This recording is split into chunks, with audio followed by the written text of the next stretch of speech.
This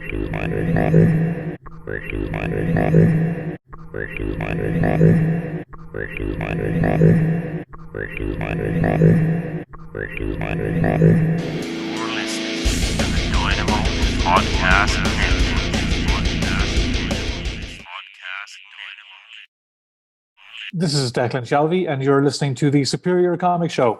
Don't freeze.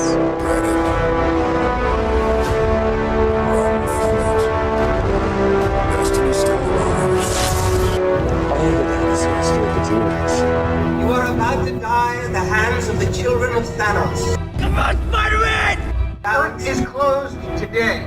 We don't want to kill you, but we will. This is a man. I never freeze. There was no other way. I don't feel so good. Hello and welcome to the Superior Comic Show, the Irish podcast on all things pop culture. I'm your host Peter, and on the show today we have artist and writer Declan Shalvey. Welcome to the show, Declan.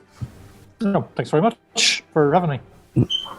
So, listen, we're going to get right into it. Let's start in the present. You have an issue of the Immortal Hulk titled Flatline coming out in the new year, which you wrote and illustrated, which is huge. It's been, in my opinion, one of the most consistent books Marvel has been putting out. So what can you tell us about the issue or the process of taking over the issue of such a big title?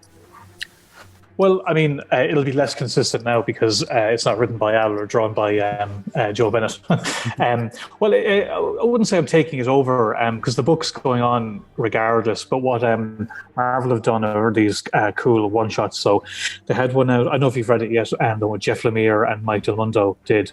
That came out, I say last month, maybe the month before, but so they're doing these kind of fun one-shots that take place in that world that are kind of complementary to the main book that's happening, you know.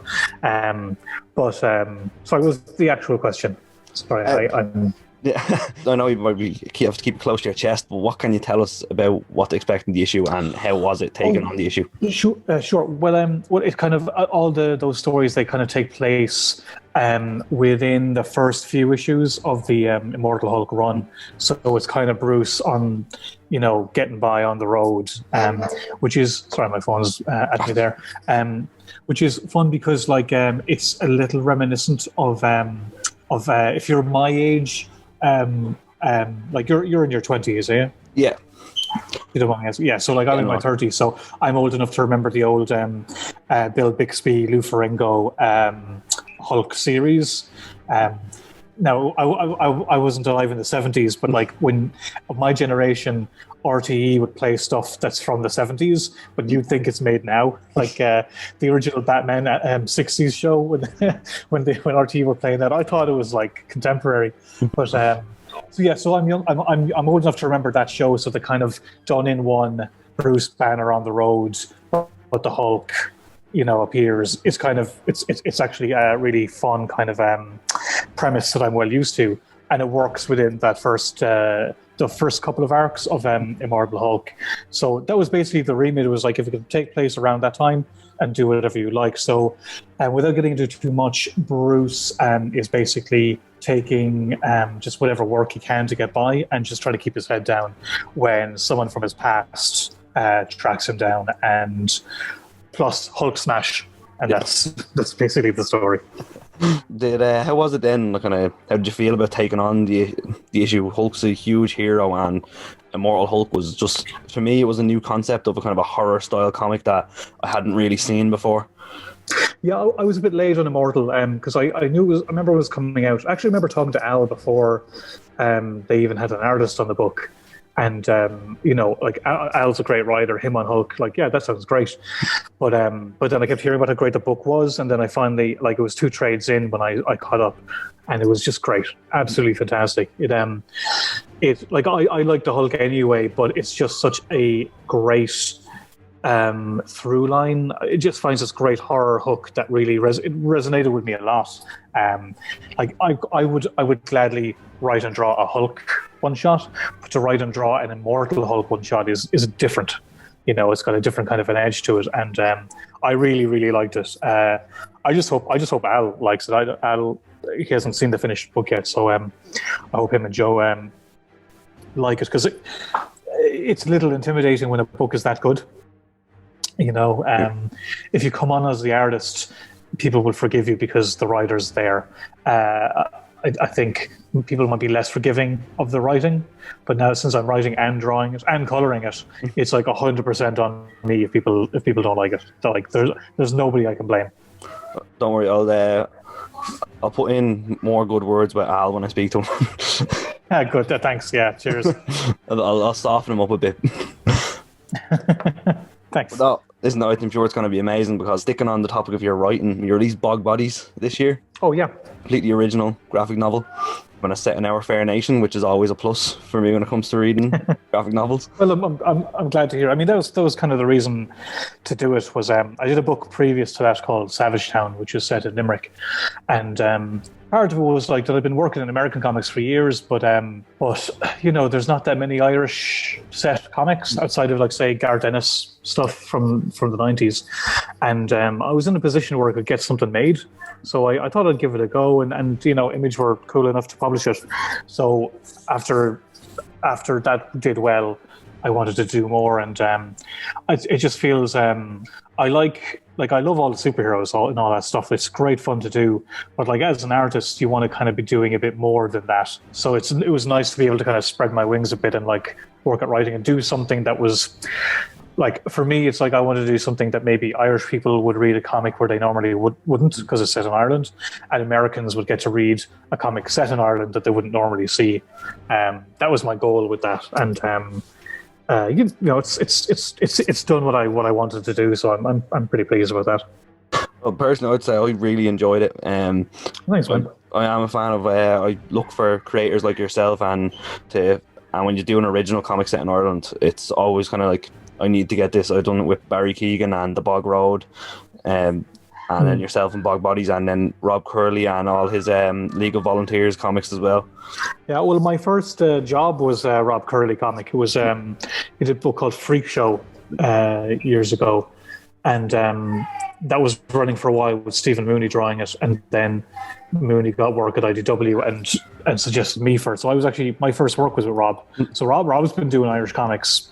Like for yonks, yeah, and like look, that's how Barry got his start too. Barry did his League of Volunteers, and now Barry's doing his own stuff. So, it's great to see like people still at it, you know.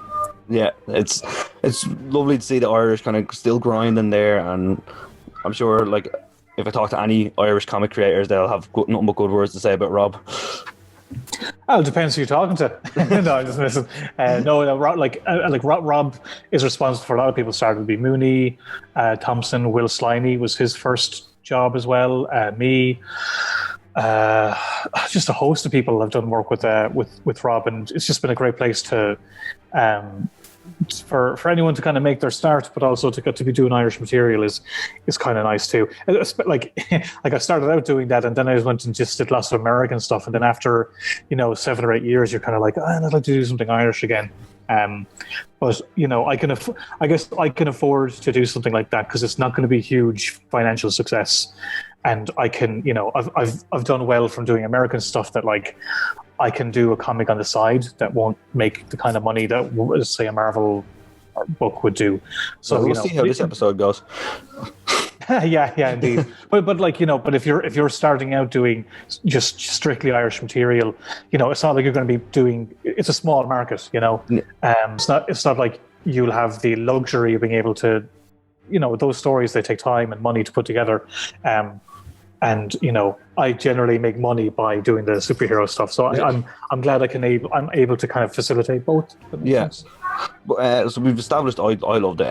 How was it? I've seen you're very prevalent on Twitter. How has it been received by consumers? So, I mean, it's hard to say. I guess I am prevalent on Twitter. I should get off the bloody thing. But no, great. I mean, part of it as well was is I wanted to see Gavin Fullerton on a book because I love his stuff, and it was the same with Phil Barrett on Savage Town. I wanted to see these Irish artists with books under them, so. I was able to facilitate that, which was great. Although Gavin ended up getting a book at Boom before that, so I can't really take credit. But I mean, it's hard to gauge, especially online, because like if I looked at my Twitter followers, how many I have, it's not that many people who bought the book. So, you don't really know who's buying the book. I don't know if everybody who bought the book is on Twitter and follows me, or if it's a completely different audience. It's so hard to know who's actually getting it. But any of the response I've gotten has been great. I'm delighted, very complimentary about the story, very complimentary about Gavin and Rebecca Nalty, who's colorist. She's from Cork. So doing an all Irish comic was great, and it being so well received was great. It did exactly what I was hoping it would do. So I'm dead happy with it. The more it sells, the better, because then I can use that money to make another book. Yeah. It's kind of how I see it, basically. But I do like the idea of kind of dipping into this world every couple of years, doing all this other work, but making sure I'm dipping back into the home well, as it were, because there's also so much talent in this country as well that I wish got more of a spotlight. Also, I'm hoping myself, looking at Bog Bodies, Bog Road, League of Volunteers, I'd love to see the Irish comics become more worldwide popular and get rid of some of them stereotypes that we do still see in the superhero comics when it comes to the Irish. Well, I'd agree. I do agree, but you can hardly say there's no stereotypes in the stuff I've done. I found the older I've gotten, the more I lean into the stereotypes. But I don't know. I don't necessarily need better representation in superhero comics. But I would like to see, with the amount of talent that's in Ireland, I would like to see so many more people have actual careers making books, which I think they could do if they got more home support, if I'm being honest. I did try very hard to get any attention on Bog Bodies by Irish press. Not that they were against it, it's just a certain bubble. It's kind of hard to break. The Arts Council doesn't support Irish comics artists, barely does at all. And for the amount of investment it takes to get a book made and the potential for it to do well, I don't know. It kind of drives me mad, of all the things, it wouldn't cost much money to fund a comic, 10 grand maybe to get 10 to 15 grand to get a book made. And if a book did well, with support, the way that I don't know, children's books or horror books, or that was the thing with Bog Bodies. I wanted to make something that was genre-wise was successful in Ireland. Like crime books are huge in Ireland. There are so many crime novelists and crime books on the stands. So I was thinking, if I could make a comic that was like that, maybe it could break through a little, which it doesn't seem to have. But there's so many reasons for that. Maybe I didn't do a good job marketing it, or that's the other thing as well. Creator and comics, you're marketing it all on your own. Image are their own thing. They're not a corporation like Marvel or DC. So getting it out there and trying to let people know about it, that's the tough thing, because it's not Batman and it's not Deadpool. So it's easy to sell those things now because people know what they are. But doing it, hey, I've got this comic, it's a moody story set on the Dublin Mountains, that you don't know anything about it beforehand. It's hard selling people new things like that. But I don't know, I think I've just started rambling now, sorry. No, I do agree with it doesn't seem like the Irish press doesn't seem to support comics too much. Even myself starting out, I tried to have a look to see what other Irish media there was covering comics, and there's not that much. No, you'll find some. There's people who work in media who are big comic fans, and they'll get stuff out there. But I think even they're pushing against the norms. They're trying to have to push to get it through, which sucks when there's so much cover of theater and film and why not books? It's all the same. It's all art. And there's so many artists, not just, and I don't just mean small press stuff. Nick Roach is doing Scarenthood now at IDW. Stephen Mooney with Half Past Danger. I'm trying to think now. There's so many books from Up Barring's Press. There's published books made by Irish creators that basically get more support in other countries. Frankly, but there's various cultural reasons for that too. I feel that in order to make a change, you have to kind of work to change the culture, and I'm trying to do that in whatever part I can. I'm a hero, is what I'm trying to say. Yeah. Well, here's hoping it works out because we need more coverage.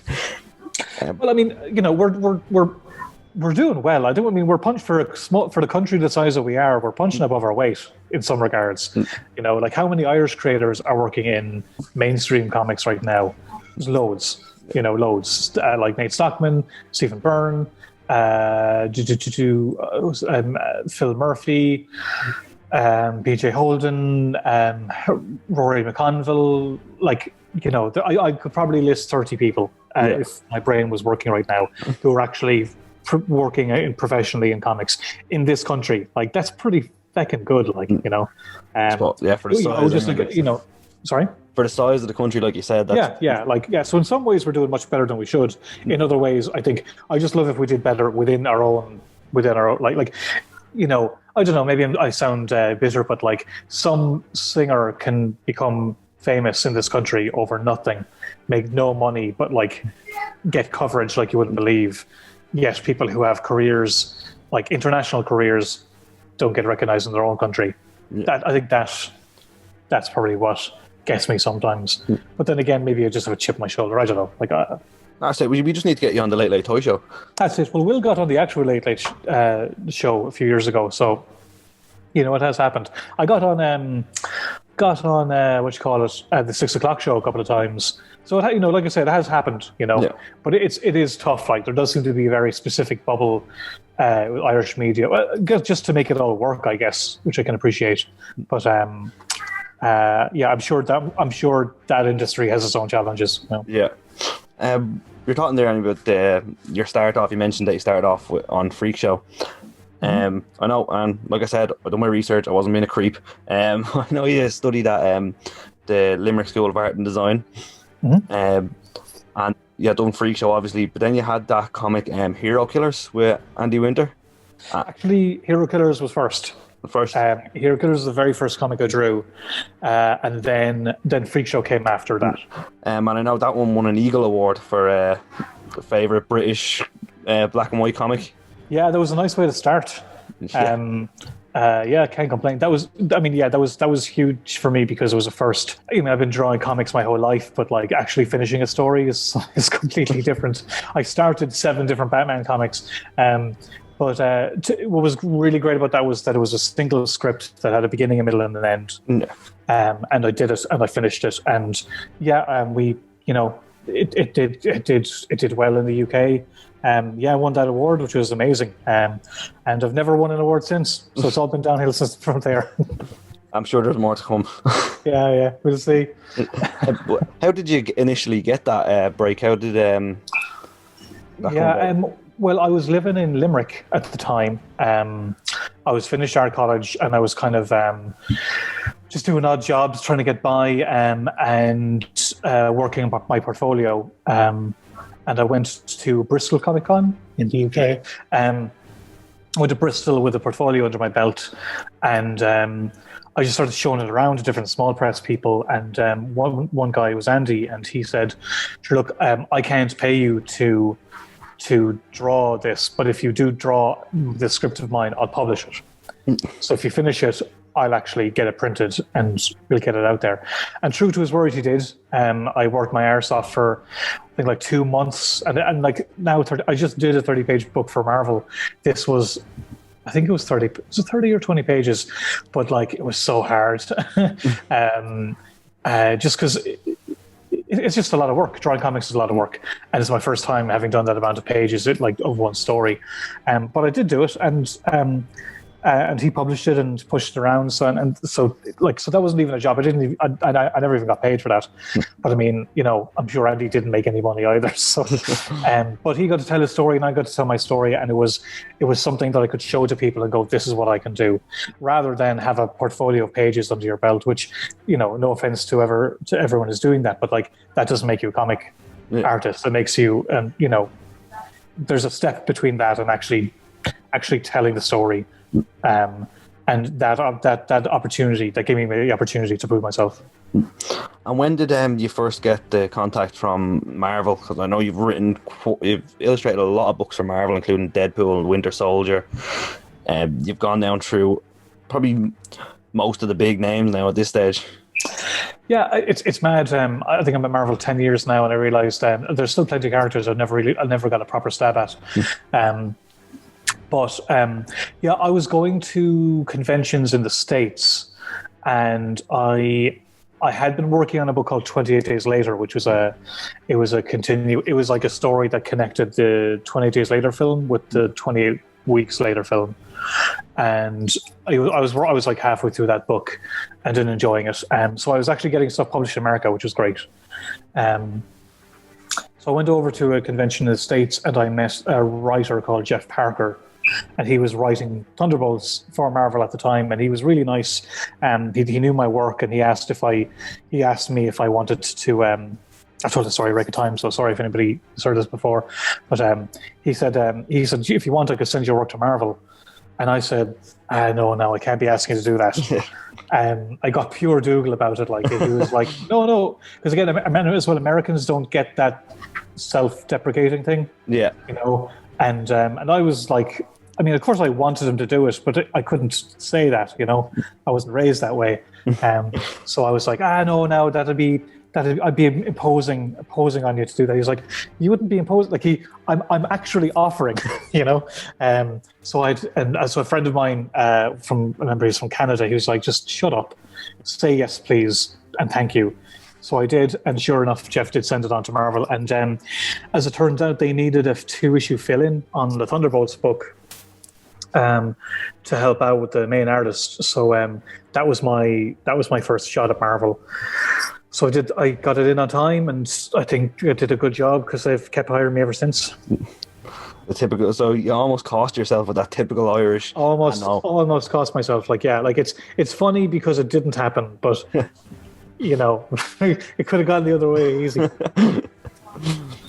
So obviously, we spoke about a con there, and I know I'll probably ask questions you've been asked tons of times before. So I'm going to throw a bit of a spanner into the works here.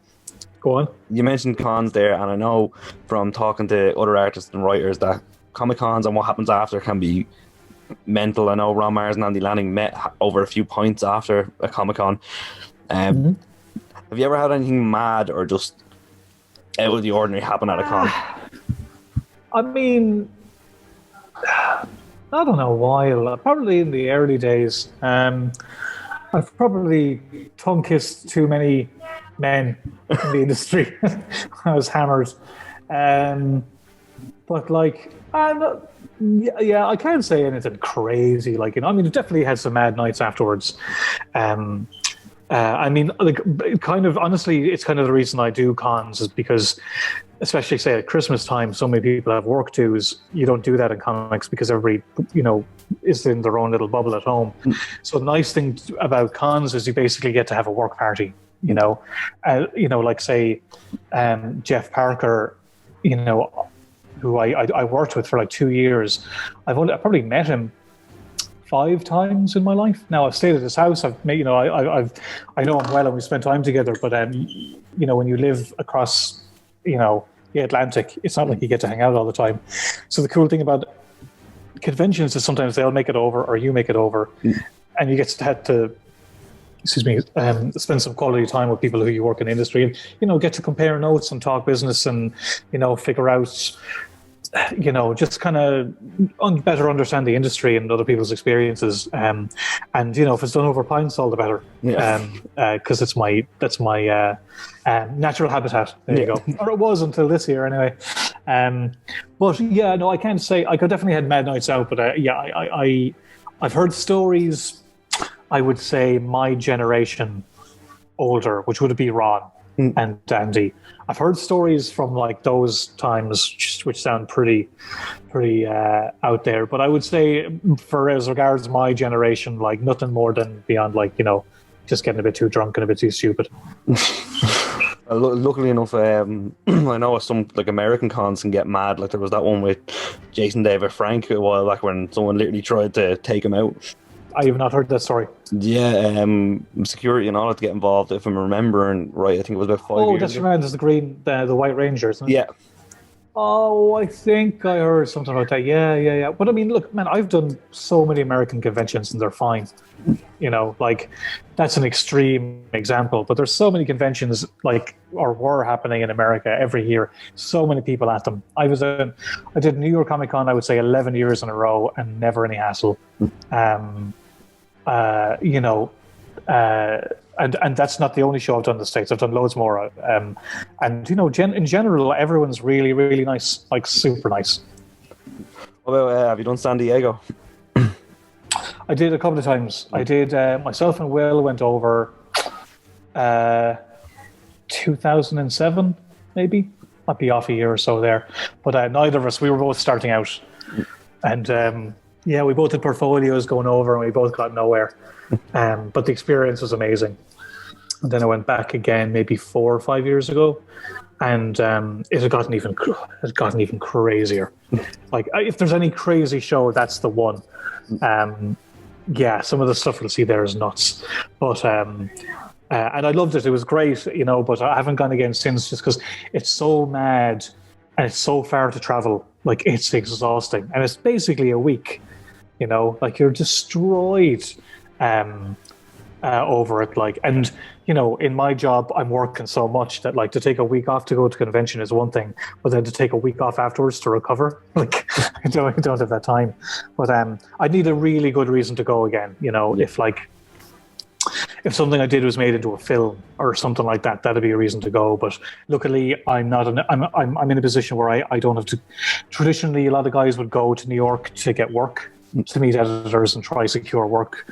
I haven't had that problem so far, so I'm lucky. I'm not in that position, so I generally spend San Diego Comic Con at home working.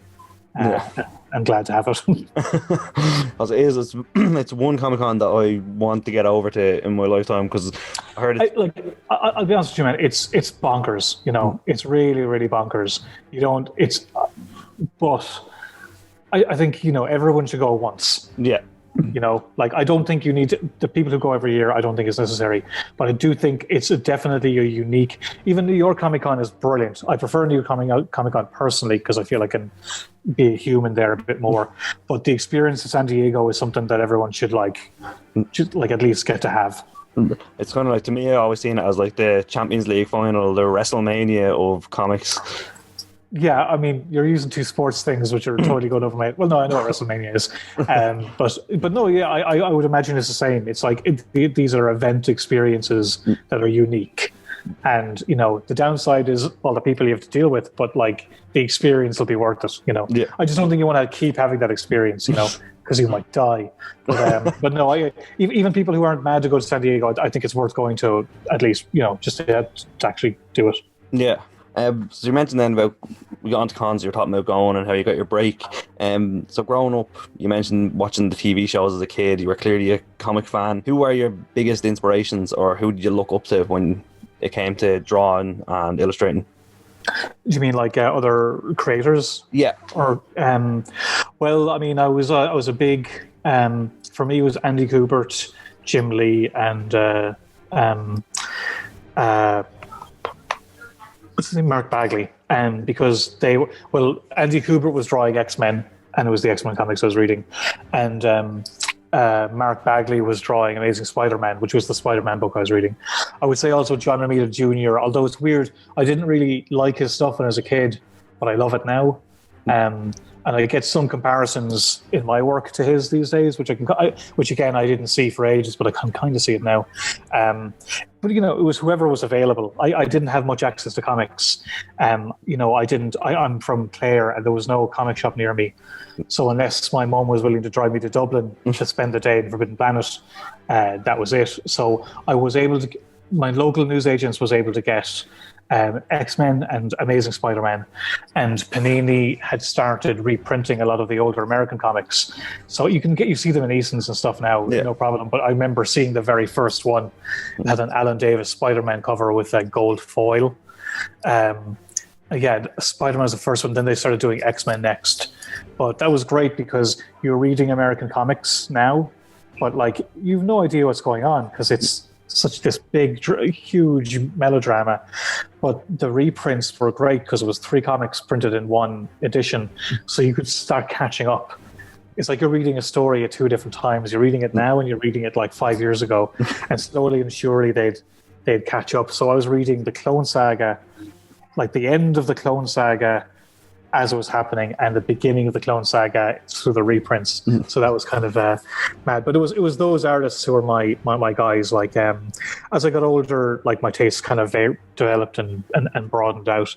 So it'd be guys now like J.P. Leon, Goran Parlov, Stuart Immonen, like guys that I kind of got into afterwards. But yeah, if I had to go back to like the main 3, it would be Kubert, Lee, and Bagley.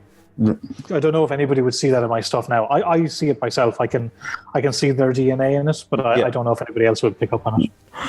I'm sure you've been Marvel comic artist now and going to the convention. I'm sure you've met a few of them people that you looked up to when you were younger. I've met Jim Lee, but I haven't met. Now, don't get me wrong. I've actually met lots of guys who I met. Liam Sharp, who drew the first X-Men comic I ever bought. I've met Alan Davis. I've met loads of heroes of mine for sure. But I haven't met Andy Kubert. And I was at a hotel bar next to Mark Bagley. I think he was with his daughter or something. And I couldn't do it. I could have gone up and said hi, but I also don't know if he would have known my work at all. I probably would if he did some covers for Thunderbolts when I was working on it, but I don't know. I was just weird about it. I didn't do it. Him and the same me and Will were at a party once, and we saw Stan Lee at it, and we were like going, "Oh, we go up to him," but the two of us were like, "No, let's leave him alone," which I think we both regret. I don't think we both wish we'd gone up. That's always the case. Of myself, I was in. I don't know if you are familiar with it, the Globe pub in Dublin. Oh yeah, I love the Globe. Yeah, I was there one night and seeing Cillian Murphy was out having a few drinks, and I kept saying, "I'll go up and say hello. I'll go up and say hello," and I never did. I mean, yeah, you don't want. I mean, it's different with comic creators, I think, because they get it way less than someone like Cillian Murphy. But I mean, I'd be like you. I mean, I wouldn't want to be bothering anybody. Yeah. But you would want to say, like, love your work. Comic artists get it less, so I think they'd appreciate it more. But still, it's kind of in your head. It's the same way. I was actually in the Globe once and I saw Robert Sheehan, but I just thought he looked like a gobshite. So I mean, he probably isn't, but he looked like one. So I was like, nah. But yeah, I definitely. It's the same thing. It's not as big a deal, of course, with comic creators. Most are like I got stopped in Dublin town, right by Ray's Burgers. But I was walking the street and someone said, "Are you Declan Shalvey?" I was like, "Yeah," and they were like, "Oh, I love your work." I was like, "All right, thanks." Like, that's mad. Like that stuff doesn't happen much. But it was it was deadly. But I'm sure if you're an actor, like it's probably really, really annoying. But I think it's the Irish thing as well. Like you said, it's just we don't want to bother anyone. And I have heard that. I've read news interviews of people, or news interviews. I've read interviews of people, actors who say that like they love going to Ireland because they're left alone, and that's probably why. Yeah, so TMZ a couple of years ago, mate, were taking the piss out of the Irish because Beyonce and Jay-Z were walking through Phoenix Park and nobody's bothering them. They're like, they probably don't know who they are. And someone commented, it was like, no, we just left them the fuck alone. Yeah, that makes a lot of sense. Because if I saw Jay-Z, Beyonce, like I wouldn't be going up to them for God's sake, like Yeah, no, you're right. It's not in the culture like that over here. That might be changing. I worry sometimes that we're getting so Americanized that will die out, but it doesn't seem to have so far anyway. I think as well with me, the night with Cillian Murphy, the drinks were flowing and I didn't want to have to come out of the Globe and have a story for the rest of my life saying I got knocked out by Cillian Murphy. Well, like that's as well. Yeah, you probably weren't being as charming. You wouldn't have been as charming as you probably think you were being. Exactly. Yeah, I've lost my train of thought now because sorry. I know it crashed me off. Well, yeah, you mentioned as well. Who's the most famous person you've stayed on their couch? I know you'd be like in terms of writers and artists. Geez, my couch staying days are well over. Who? Geez, would it be Will Sliney? Stayed in his couch a lot. Famous stayed on the couch. I'm trying to think who I've stayed in Jeff Parker's place. I've stayed in I'm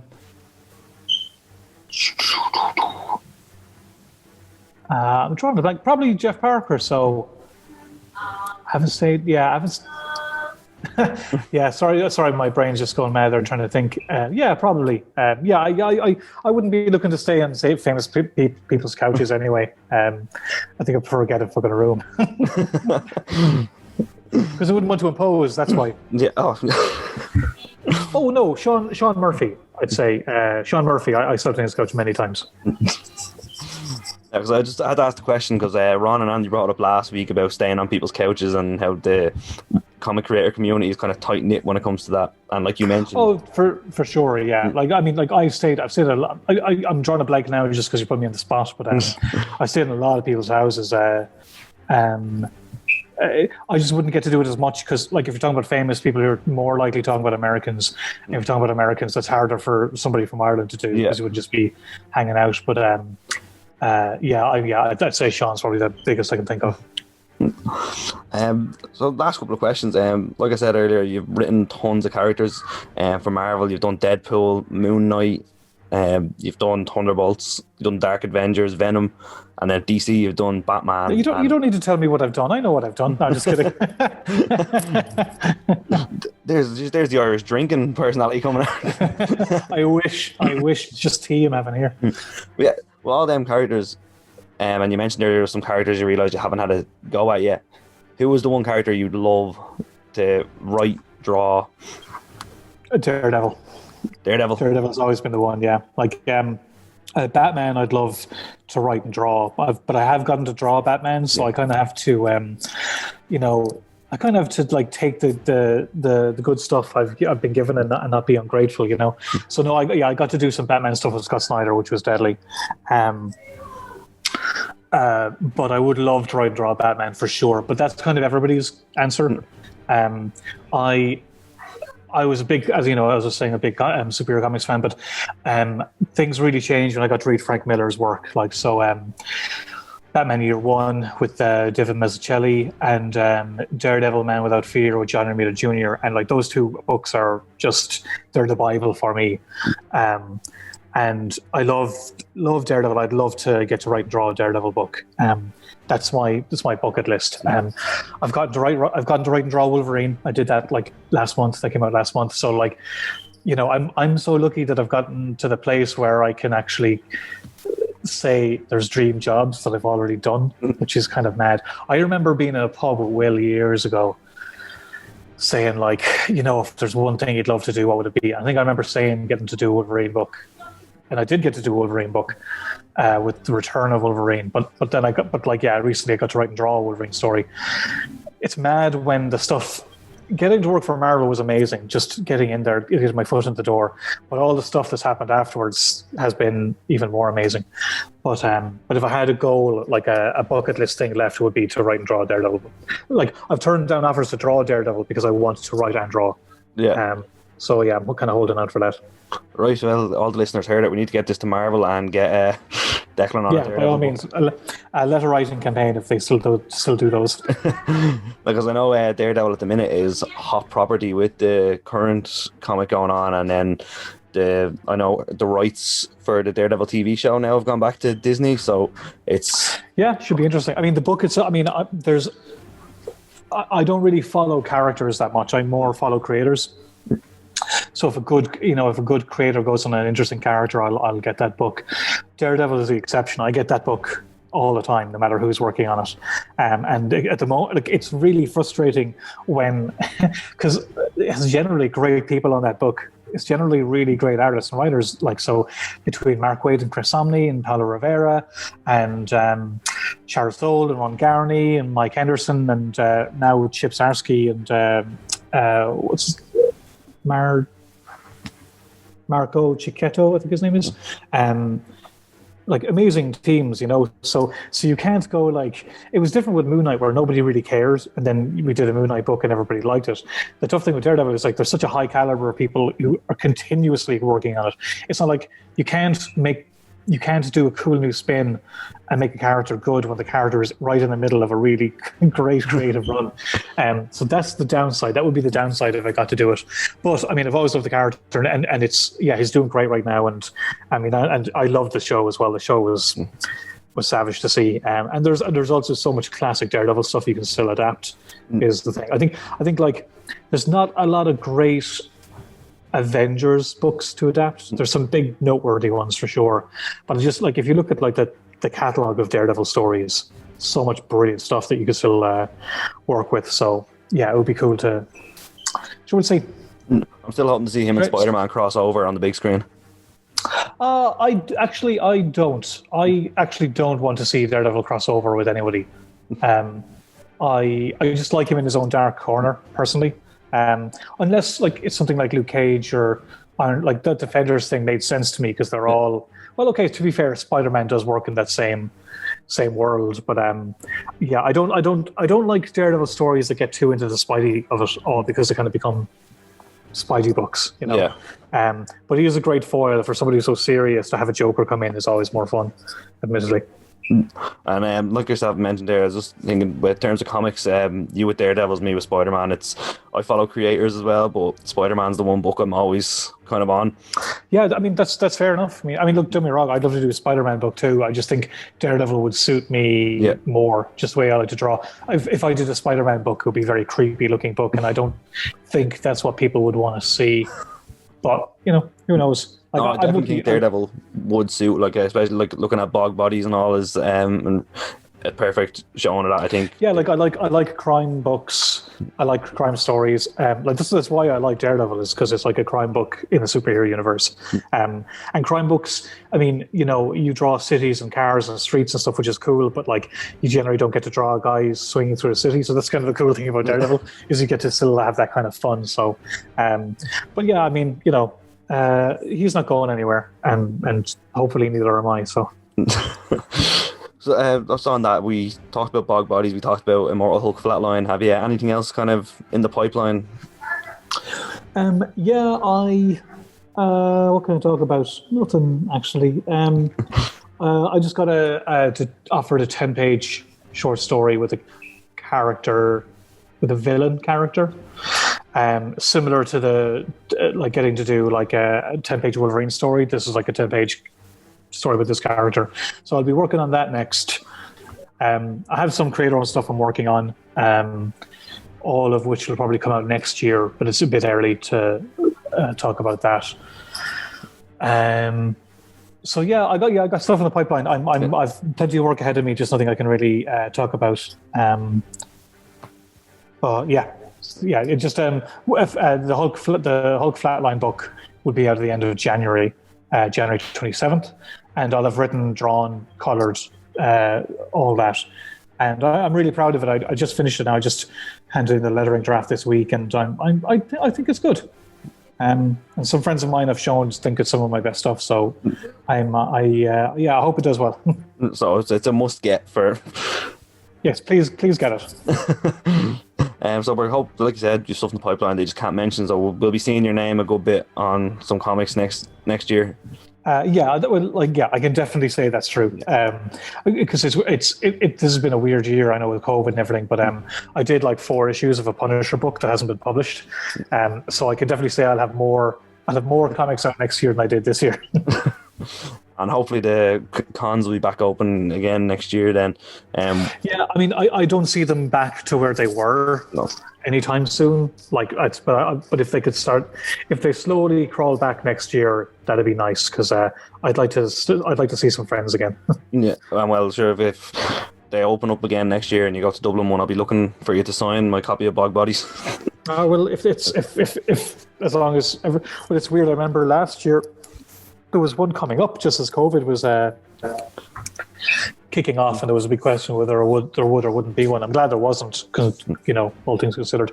But I do hope everything is back in a place where we'll be at it again next year. Yeah. Listen, you've gone through all my questions I have. I hope it was as enjoyable for yourself as it was for me. Last thing, any advice for any of young Irish creators or young creators in general that are starting their journey? Yeah, I would say do your research, look around. There's a lot of comics happening in Ireland that was not happening when I was a kid. There's a great community of like writers and artists and colorists who, you know, they're great resources or great for advice. But I would say that it's obvious advice, but it is the best advice. Is if you really want to tell comics, just do it. Just start. People spend a lot of time waiting around for the opportunity, but in my experience, the best thing to do is to make your own opportunities, especially these days. So I would, if I were you, person listening, I would say, write a story, draw it, color it, letter it, print it, take it to comic shops, take it to conventions, put it online, but make something and make it short. I planned this big X-Men book when I was in school, and I drew about 40 pages of it and then gave up. Like 40 pages. If I had just written a 40-page story, it would have been finished. But my eyes were bigger than my stomach, so it's a lot of work. So try and make something succinct that you will definitely finish, and then you do the next thing the same way, and you'll find that you improve faster and faster, and then you've all this body of work that people can read rather than random pages to be thrown at people. So yeah, that's the best advice I could give you. Yeah, brilliant. Well, look, listen, Declan, thanks for coming on the show, and everyone, Bog Bodies is available now, and Immortal Flatline the 27th of January, so make sure you go out and get your copy. And, go to a comic shop, pick up Bog Bodies for somebody for Christmas, and tell them you want, when you're in there, tell them you want Hulk. There you go. Specifically Hulk Flatline, not just Hulk in general. That won't be a problem. Two birds with one stone. And yeah, exactly. You'll see a lot more of a happy Declan next year if you make sure to do that. yeah. So yeah, that's we've been at Superior Comic Show, and you've been Declan Shalvey. I'm sure you'll continue to be Declan Shalvey. That's the plan. Yeah. And we will see you all next week.